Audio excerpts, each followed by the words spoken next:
So this is video number 2 out of 4 for class 1. Foundations. So the first question we want to ask ourselves is really, so what is big data? We all have an idea, whether it's fuzzy or whether it's relatively precise, because we have been getting close to big data in our previous jobs or in our current jobs. But if we try to take a step back and think about a way to define it in a simple manner, and then use the elements of that definition to understand why things might be different with big data, I think that can be quite useful. So here I've taken a definition that is based on a review of academic literature, and it was published in a journal called Library Review in 2016. So it's an extensive review of literature to extract really what are the common features of big data. And the definition the authors propose is big data is the information asset characterized by such a high volume, velocity, and variety to require specific technology and analytical methods for its transformation into value. So throughout the course, we'll be going back to some of the elements of this definition, but today what I want to do is sort of break it down into pieces so we can see what it means when we talk about big data and why that matters so much. So you have here an infographic that was published by IBM, and the idea here is to extract what we call the 4 V's of big data. And already you can see that we find some of these V's, such as volume, velocity, and variety, that were in the previous definition that we just saw. So when we talk about volume of data, what we're talking about is really the fact that we need to store, manage, and process vast quantities of data. Now, you might say that a bank with millions of customers has always been doing that. And to a certain extent, that is absolutely true. The difference here is that the scale of the volume that is at the disposal of the bank is now much larger than it used to be. The other very important thing is that the things the bank can do with the data at its disposal is quite different from what it used to be. So when a bank could, for example, build credit profiles or various models to understand when customers would be defaulting on their loans, they are now able to use the data from the way people use their websites to build chatbots to help with customer service. They can now use artificial intelligence to prepare automated credit and loan application processes that take off a large part of the process that used to be manual and required manual inspection for approval. They can now do that in a more automated manner. So really, this is all based on the fact that there is more data available and there is more that can be done with it. Now, the second V that we talk about is velocity. Velocity is a tremendously important aspect of big data because what it refers to is the fact that the quantity of data is larger, but the speed at which it comes in and comes out of the organization boundaries is much faster than it used to be. So in the past, we would receive data at regular intervals. For example, every day we get data from sales transactions, we build reports, the next day we sit down, we analyze the reports, and we make decisions. Now what we're able to do here is get the data in real time and make decisions in real time. So we're switching from a logic of what we call batch processing, which is that we work at regular intervals, sort of like clockwork, into a real-time sort of paradigm where we're able to take decisions and act in a very, very quick manner, something that we weren't able to do before. And for this to happen, we need to be able to access the data much faster than we used to. So instead of downloading data at regular intervals, the mobile application that I use for banking sends the data to the bank in real time, which can then, for example, send me a promotion for a credit application or a new loan or a new financial product that they're offering much faster than if it had to be done via standard methods where they end up sending you a letter a month later to offer you a product that you may no longer need. When we talk about variety, which is the third aspect of big data, we're really talking about the fact that we're storing and processing vast amounts of very different types of data. Now, in the past, we were primarily interested in what we call structured data. This is data that is organized primarily in what we call databases or relational databases. So we have tables with data, and these tables are related to one another through what we call keys, foreign keys, for example. And this allows us to get information that is scattered across a database.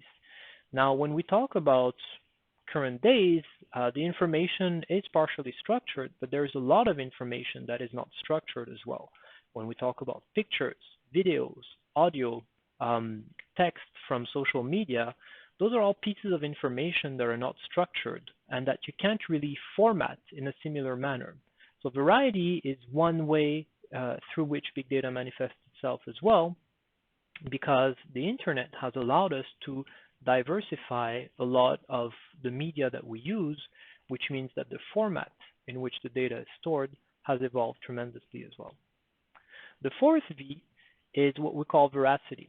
Now, veracity is extremely important nowadays. It has taken precedence over volume and to some extent velocity, because veracity deals with the fact that a lot of the data that we're using when we talk about big data might not come from within the boundaries of the organization. It might come from a third party. It might come from another player that we don't even know because we're buying the data from a reseller of data that has sourced it from a third party itself.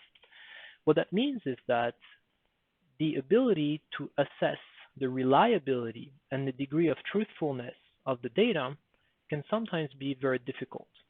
And we need to have good, reliable data to make good, reliable decisions. Otherwise, we make our decisions based on biased or wrong data.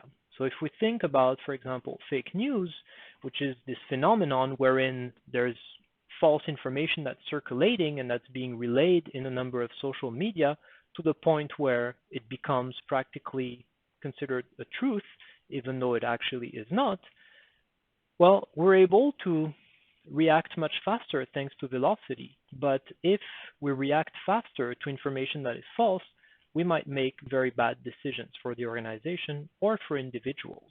So if we're able to assess veracity as we deal with velocity, we are able to make better decisions, discard some data that is not reliable, and keep the good data to make our decisions. So really the term big data, the way we understand it now, is relatively new. Although it has been a few years, of course, but it's not a new term per se. In the late 1990s, some authors, such as John Massey, talked about big data, and when they referred to big data, it was not in terms of volume, velocity, variety, and veracity. It was really about the fact that we had to store larger and larger quantities of data on computers. And what this created was a situation where the infrastructure was under stress to handle these large volumes of data. Now from this, the term big data has evolved to really incorporate these four dimensions, or these four V's: volume, velocity, variety, and veracity. But what is really important here, and which was mentioned in the definition we saw earlier, is the part about value. Now, this is a recurring theme that we'll discuss throughout this entire course. Value is the primary objective here.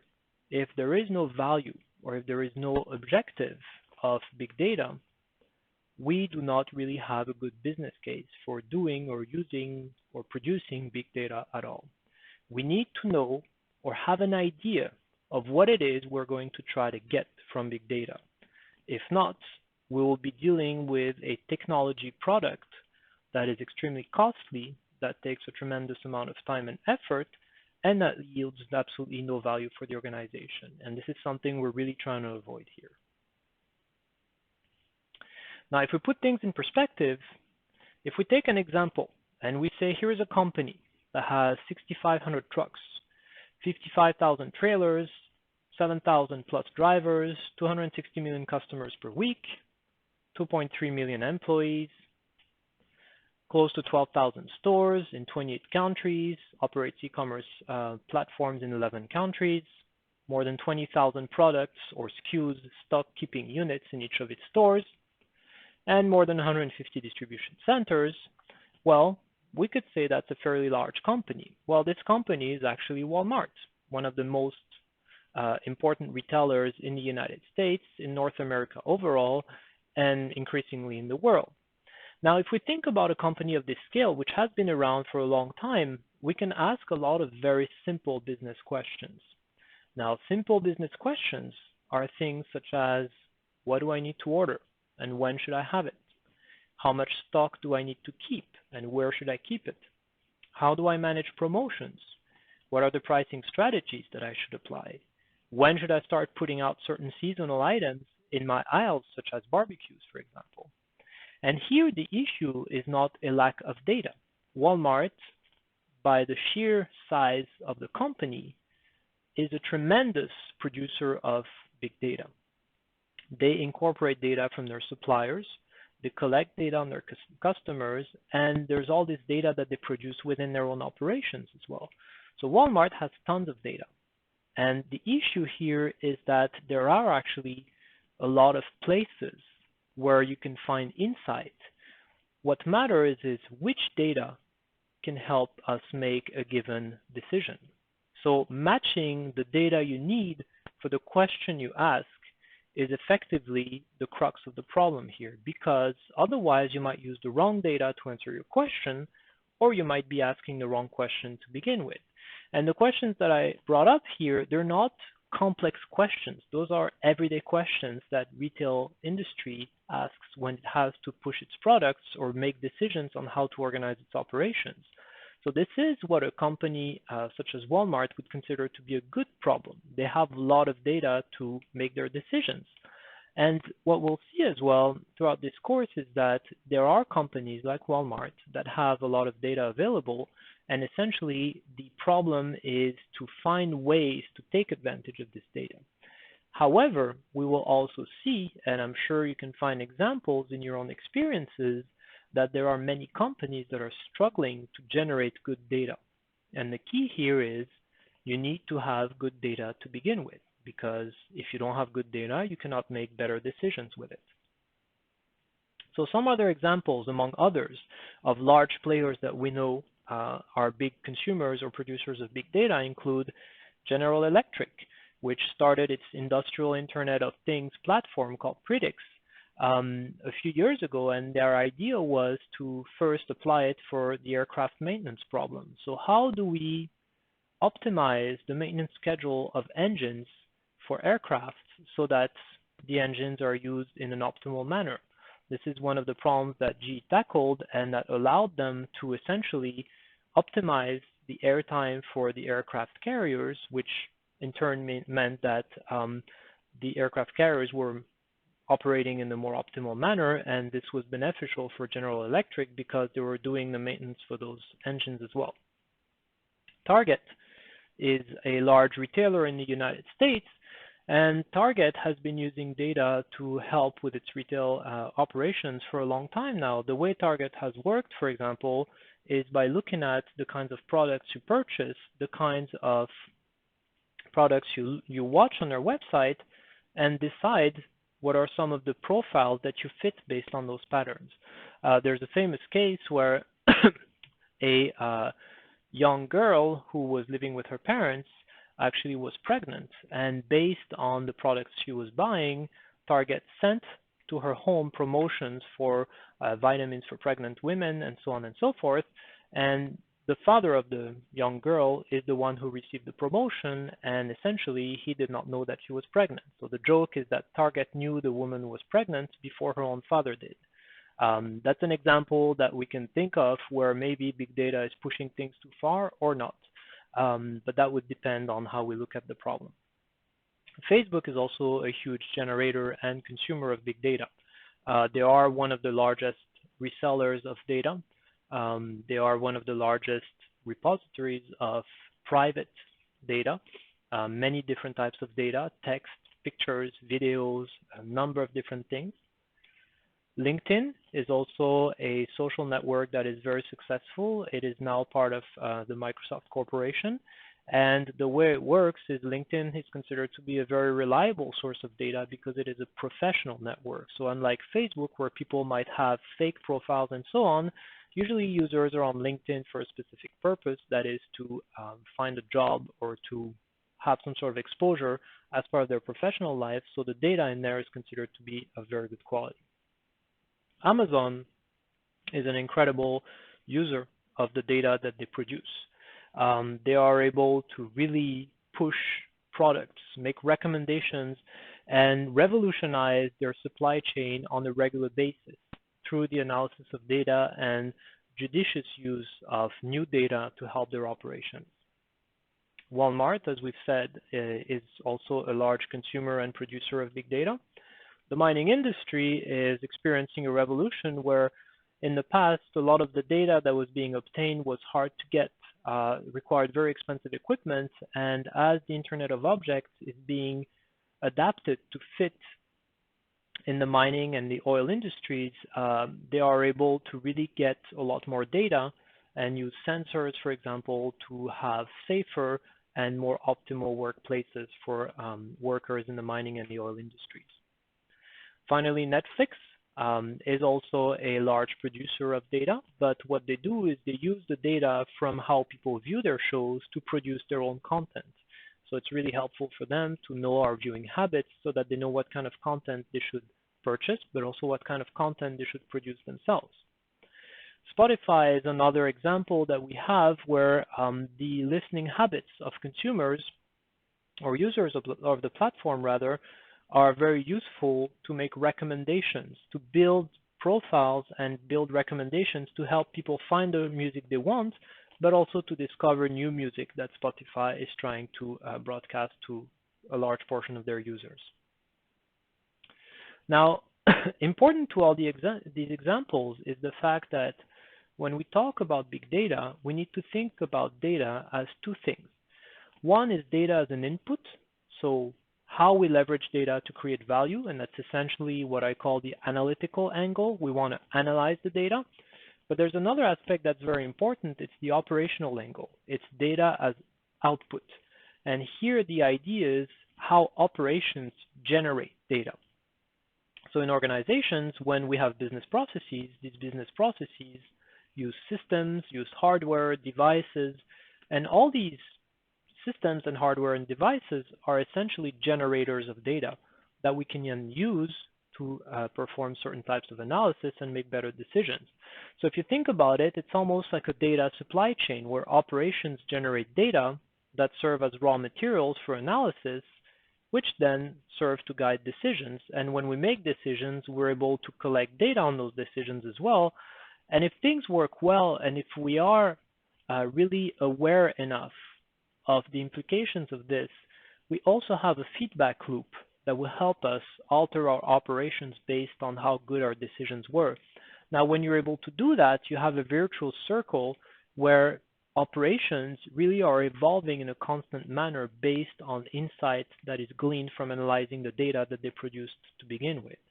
Now, in many organizations, what you find is really a lack of feedback loop because the decisions that are made do not necessarily drive changes in operations. And this is where analytics, for example, can fall short of the promises to deliver because they fail to have that influence back into operations. Now, this feedback loop is not a data or an analytics problem. It is a management issue because we do not ensure that the insight that we have gained trickles back all the way to operations to alter our processes and make them perform better than they used to. And that is actually an issue in a lot of organizations. Now, some of the issues we have with data is the fact that really data is hard to leverage. Now, why is that? There's an infographic here from an article by Luton that I put down, and there's many number of reasons for that. Data is easily created, so it can be fake. It's easily altered. It's easily stolen, duplicated, destroyed. One of my favorite ones here is that problems are not easily detectable. So unlike a building under fire, when there's something wrong with the building, you can have alarms, you can have really warning signals. You may have smoke if there's a fire that you can see. With data, not so much. The data is produced, and it's only once you make the decision, once you've analyzed the data, that you might realize that there is an issue with it to begin with. And then you have to fix the source before you're able to reanalyze the data properly. So that's something that's extremely important here, and we'll be coming back to the fact that you need good data. And good data is not important, it is crucial, it's instrumental to your ability to do things with data to begin with. You can have the best artificial intelligence people on staff. If they do not have good data, they cannot do anything to begin with. So some things to watch out for. Many firms are currently focusing on data as an input. So they use the analytical angle where they want to do analytics, AI, etc. However, if you don't have proper data in your operations to begin with, you cannot get proper data for analytics. So garbage in, garbage out. Efforts to leverage data depend heavily on how good the data is to begin with. In many firms, this means fixing operational processes first so that they are able to generate the right data. To give an example, if we want to do preventive maintenance in a sort of production chain that we have, well, this can only happen if the actual manufacturing equipment has the right sensors that send the right data so that we are able to do preventive maintenance. But if our manufacturing devices or our chain, our production chain, does not include these sensors or is not equipped to support the sensors that we want to install, we cannot do this to begin with. So then we have to start by upgrading our means of production so that we're finally able to install those sensors, and then we're able to do analysis. So it is not a switch that you flip. It is something that you have to prepare, and it is something that you have to work on over time so that you're able to eventually leverage data. Now, to focus on what matters, we want to remember that big data is a means to an end. It is not an end in and of itself. If you use big data as an end, you will have failure. It is inevitable. You will have a high-tech project that might have all the bells and whistles that you want, but it will not lead value. Big data alone is not sufficient. Big data on its own is really about having or managing data, which is fine, and it's an essential component, but what you need is to take that data and leverage it to create value for the organization. So it is one component in a long chain of activities and resources that must be put in place to create and capture value for the organization. And that's it for this part. Thank you.